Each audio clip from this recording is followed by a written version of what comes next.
खबर चीन की हरकत को लेकर है। चीन की कायराना हरकत एक बार फिर से सामने आई है। लद्दाख में पैंगोंग झील के पास चीन की नई चाल देखने को मिली। बफर जोन में सैन्य इमारतें बना रहा है चीन और सड़कें बना रहा है। हालिया सैटेलाइट तस्वीरों से इसका खुलासा हुआ है। एलएसी विवाद फिर से गहराने की आशंका है। ये बड़ी खबर जो फिलहाल निकलकर सामने आ रही है। एलएसी विवाद एक बार फिर से गहराने की आशंका और लद्दाख में पैंगोंग झील के पास चीन एक बार फिर से अपनी नापाक चालों के साथ सामने आया। लेटेस्ट सैटेलाइट तस्वीरों से खुलासा हुआ है कि चीन बफर जोन के बेहद करीब तेजी से सैन्य इमारतें, सड़कें और पक्के ढांचे बना रहा है। लद्दाख में एलएसी के पास स्थित इस पहाड़ी इलाके को फिंगर्स एरिया कहा जाता है। बफर जोन के पास चीन की ओर से बनाए जा रहे सैन्य ढांचे, सड़कों और सर्विलांस पोस्ट की तस्वीरें कैमरे में कैद हुई हैं, जो बीजिंग की मंशा पर गंभीर सवाल खड़े करती हैं। हमारे सहयोगी अजय जांडियाल जुड़े हैं, उनका रुख करेंगे इन्फॉर्मेशन के लिए। अजय, जिस तरीके से चीन की एक बार फिर से नापाक हरकत उजागर हुई है, क्या इन्फॉर्मेशन, क्या अपडेट्स हैं और सैटेलाइट तस्वीरें क्या कुछ कहती हैं?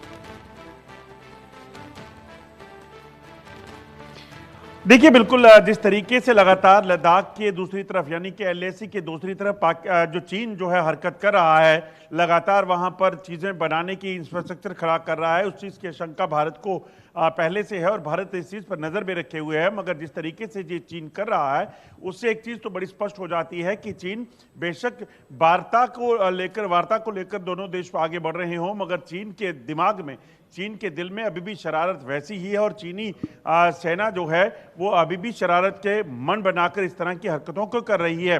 हालांकि भारत भी उससे निपटने की पूरी तैयारी जो है वो लद्दाख या अरुणाचल प्रदेश का जो इलाका है वहां पे कर रहा है।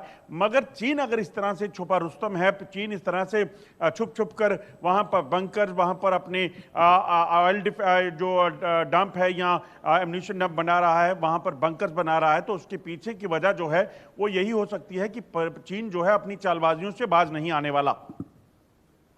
बिल्कुल जाहिर तौर पर अजय कि चीन अपनी चालबाजियों से बाज आता नजर नहीं आ रहा। लेकिन दूसरी ओर अजय, अगर बात चीन को लेकर करें, चीन एक और लगातार जो द्विपक्षीय संबंध है उन्हें मजबूत करने की कोशिश कर रहा है भारत से। उसने ये कहा भी है, दूसरी ओर भारत की तरफ से भी ऐसे काम किए जा रहे हैं। लेकिन इस बीच चीन की तरफ से इस तरीके की नापाक हरकतें करना,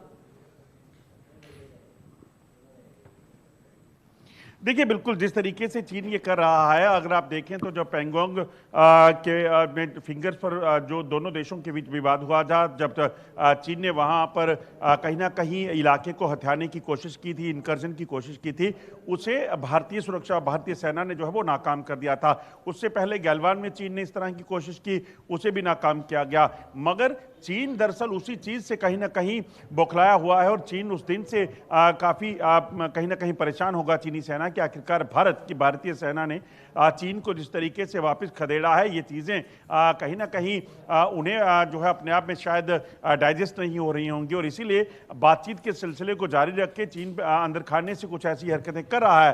हालांकि डिफेंस मिनिस्ट्री की तरफ से अभी तक कोई औपचारिक इस पर बयान नहीं दिया गया है, मगर सूत्रों की माने तो सुरक्षा एजेंसियां जो हैं, भारतीय सेना जो है वो तमाम चीज़ों पर नजर रखे हुए है और जब भी बैठकें होती हैं तो तमाम मुद्दों पर बात की जाती है कि आखिर जो चीन की शरारत वहां पे चल रही है या चीन जो वहां पे इंफ्रास्ट्रक्चर खड़ा कर रहा है उसके पीछे उसकी मंशा क्या है।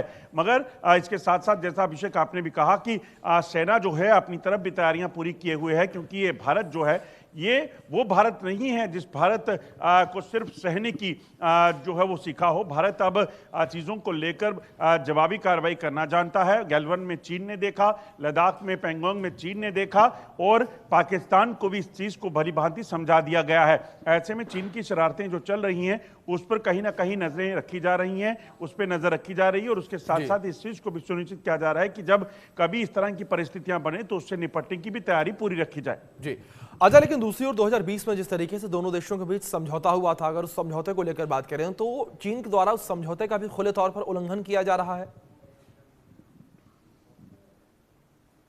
देखिए अभिषेक, एक चीज तो माननी पड़ेगी कि चीन ने पिछले कई दशकों से इस तरह की शरारतें, इस तरह की इनकर्जन, घुसपैठ करने के प्रयास जो है वो भारत में करता रहा है, चाहे वो लद्दाख हो, चाहे अरुणाचल प्रदेश का इलाका हो या कुछ भी हो। दरअसल चीन इस तरह की टैक्टिक्स के साथ वहां पर दबाव बनाता है और उस दबाव से कहीं ना कहीं भारतीय सेना बड़े कड़े तरीके से मुकाबला करती है। और शायद इसी वजह से जब गैलवन हुआ उसके बाद बातचीत का सिलसिला शुरू हुआ, ताकि दोनों देश, क्योंकि हो क्या रहा था कि जो एलएसी है, एलएसी पर दरअसल डिमार्केशन किसी चीज की नहीं होती है। एक अनुमान लगाया जाता है कि ये हिस्सा जो है उस तरफ का है, कुछ हिस्सा इस तरफ का है। मगर जब इस चीज को लेकर कुछ विवाद हुआ तो तब बैठकों का सिलसिला शुरू हुआ ताकि जो प्री गैल्वान कंडीशन थी उसको कायम रखा जा सके, वहां पर दोनों देशों की सेनाएं जो हैं आपस में भिड़े ना, उन चीजों को जो है वो कायम रखा जा सके।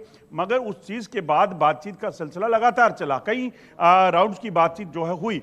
उन बातचीत के बाद अगर चीजें अब सुलझ रही हैं, बेहतर हो रही हैं, तो फिर चीन को इस चीज का खास ख्याल रखना होगा कि चीन इस तरह की कोशिशें ना करे जिससे ये लगे, ये प्रतीत हो कि चीन अभी फिर शरारत के मूड में है। चीन अगर उस इलाके में, एलएसी के उस इलाके में जहां दूर दूर तक किसी चीज की मौजूदगी नहीं है, वहां पर अगर अपनी सेना के लिए इंफ्रास्ट्रक्चर बना रहा है, बिल्कुल जाहिर तौर पर जब पक्के स्ट्रक्चर खड़ा करना अपने आप में कई बड़े और गंभीर सवाल खड़े करता है।